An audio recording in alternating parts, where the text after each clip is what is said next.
welcome, Congresswoman. Most Americans don't know that it is not unconstitutional for non-citizens to vote. Most people don't know that non-citizens actually have a legal right to vote in some states. I believe it's 5 states, might be more now. So many municipalities are registering illegals to vote. This is not fake news. This is happening. And if you don't believe it, it's coming soon to a theater near you. Is it not, Congresswoman?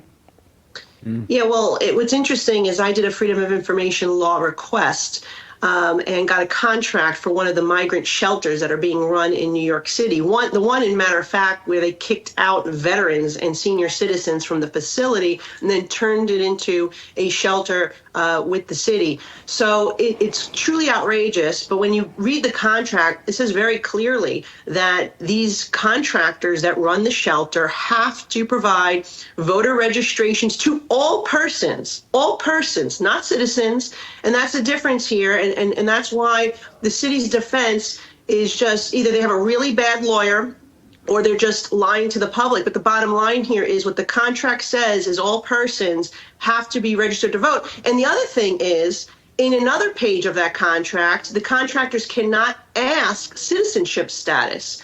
So it's very clear here what the city is trying to do.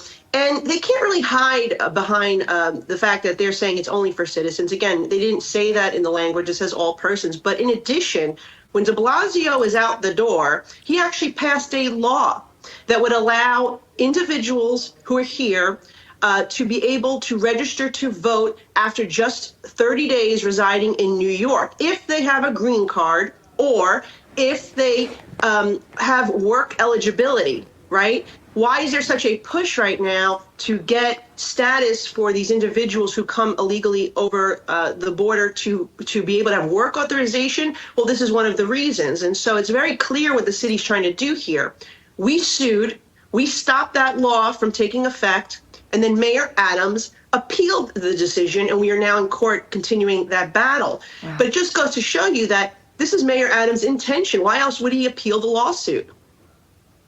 Right. And Congressman, this is David Brody here in D.C. So let's get to the intention of Eric Adams here, because he's been a bit all over the place. You know, don't come here. Don't come here. What are you doing, Biden administration? And then at the same time, come on in and we want you to vote, even if you're illegal. So try to explain that to us. And what's the ultimate goal here by big city mayors like Eric Adams? They're doing this type of stuff in Boston and other places as well.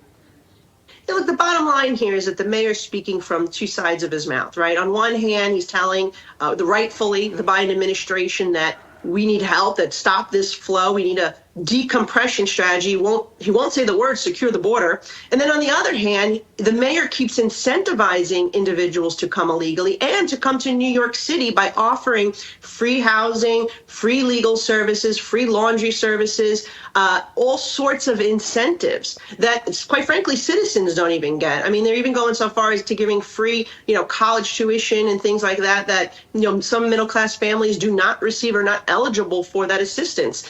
So what I would argue is that the mayor here has created this crisis in New York City. We know the president and his executive orders are responsible for the crisis nationwide. But here in New York City, the mayor has incentivized it. The governor has incentivized it. In fact, we keep arguing that the city has no responsibility to house these individuals.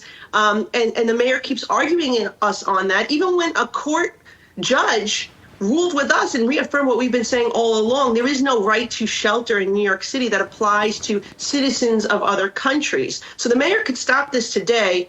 No obligation to keep housing these individuals that, by the way, it's costing billions of dollars, and they're cutting city services across the board from the actual citizens of New York, cutting public safety, hiring freeze for police officers. We don't have adequate number of school safety officers in our schools. Yet you see them spending hundreds of millions of dollars to provide private security for these individuals in shelters who just crossed the southern border last week. How is that fair to the taxpaying citizens of New York? Yeah. Your constituents, Congresswoman, are very blessed, honestly, to have you, because I would bet that tiny little red dot Congress people all over the country who are next to other metropolises like New York aren't asking the hard questions and creating the lawsuits and legal trouble for those who are trying to admit non-citizens to vote in this election. So big hat tip to you, and thank you for coming on to talk to us about it. And that's exactly why they're trying to redraw all our district maps in New York, because they want to get rid of those voices. And I appreciate you having me on today. Pleasure. All right, coming up, is Joe Biden's catch